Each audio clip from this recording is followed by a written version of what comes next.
There's one exercise that women are always hyped about when they achieve that for the first time. It's the unassisted chin-up. But there's another one that's pretty cool as well, is when they are able to bang out a few very, very good looking push-ups.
Bench pressing.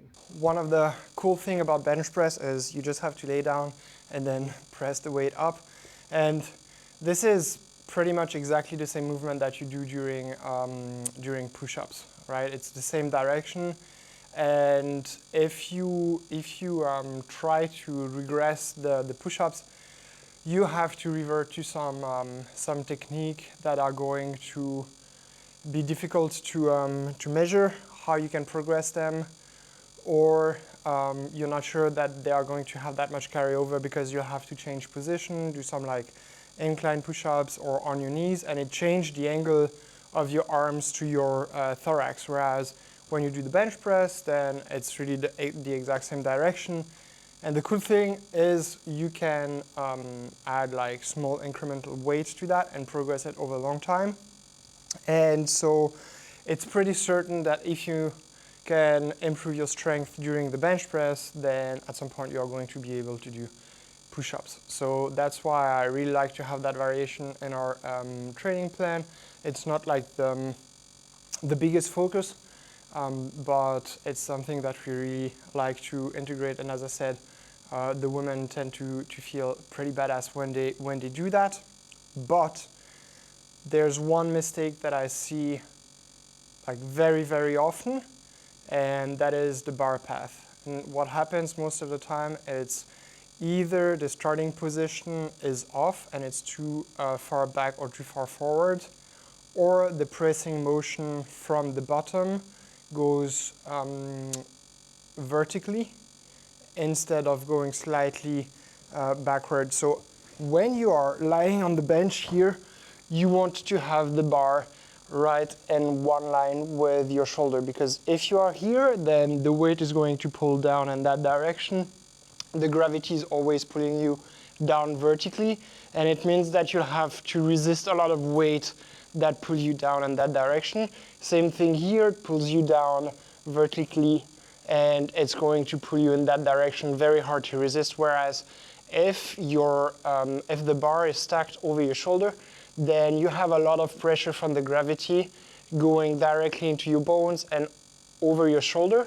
So you can resist a lot of forces here without a lot of effort, whereas if you are here, then it's going to take a lot of effort from your shoulder, or in that direction from your shoulder as well, just another part, to maintain that position. And so what it means is when you go down, you want to touch the lower part of your sternum.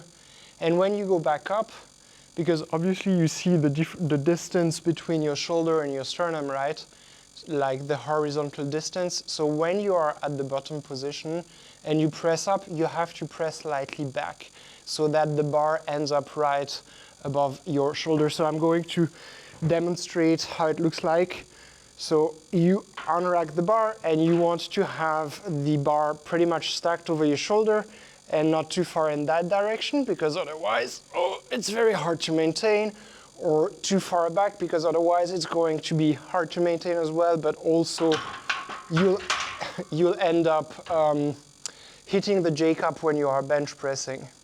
And so we want the shoulder over our, we want the bar over our shoulders at the very top of the movement, and at the bottom we want to hit the lower part of our sternum. So this is going to look slightly like this in a diagonal, and when I press up, then I press slightly back. So going down and then going up, I go backward. Going down, I'm going to pull the bar towards the lower part of my sternum, and then up, I'm going to push it back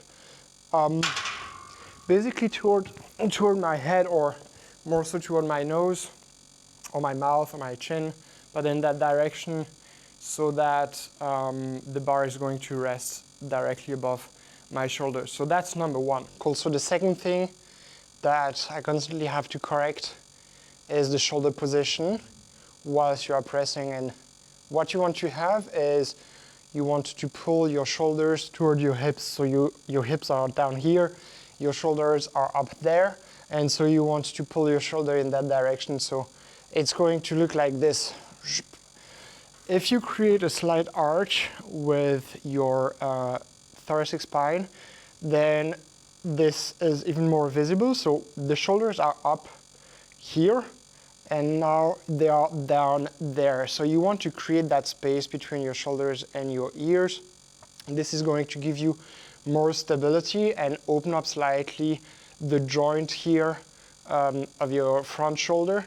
If you have the shoulders here, then it tends to close a bit the space between the collarbones and your the head of your upper arm, and this is where sometimes the tendon can get a bit stuck and compressed. So you want to pull that shoulder down, and this is something that you want to do whilst you are lowering the weight, but also while you are pressing it up. And it is going to require some effort, some conscious effort to do that. So here, instead of the shoulder up here, you want to have them down there. And as you lower the bar, because the bar is going to go toward the bottom of your sternum, you are going to pull on those shoulders. This is the same direction as the bar is going, but as you press up, then you want to maintain the shoulders in that same position. So pull the shoulders towards the hips. This is going to help bring the direction to the bar. And then when you press up, boom, you want to keep the shoulders in the exact same position towards your hip, even though the bar is going in the opposite direction. And this is really going to bring a lot of stability. Now, to be absolutely transparent, this is not something that you will try to do when you're doing push-ups. You are going to let your shoulders and shoulder blades move more freely. But whilst you're doing bench press, then this is something that you really want to pay attention to. And this is true for flat bench press with the barbell, but it's also true with the dumbbells.